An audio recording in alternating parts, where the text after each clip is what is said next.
This is the Aranet Sap Flow sensor kit. The sensor is designed to monitor relative variations in sap flow rate in the stem of the plant.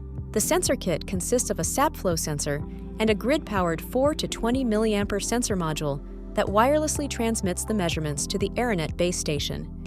The sensor clips onto the stem of the plant and is suitable for stems with a diameter of 4 to 10 millimeters. Use the sensor for plant monitoring in greenhouses to gain detailed insights into plant activity and responses to ambient condition variations like temperature, relative humidity, and light. Study the risk of leaf burning and other processes by measuring sap flow in and out of the leaf.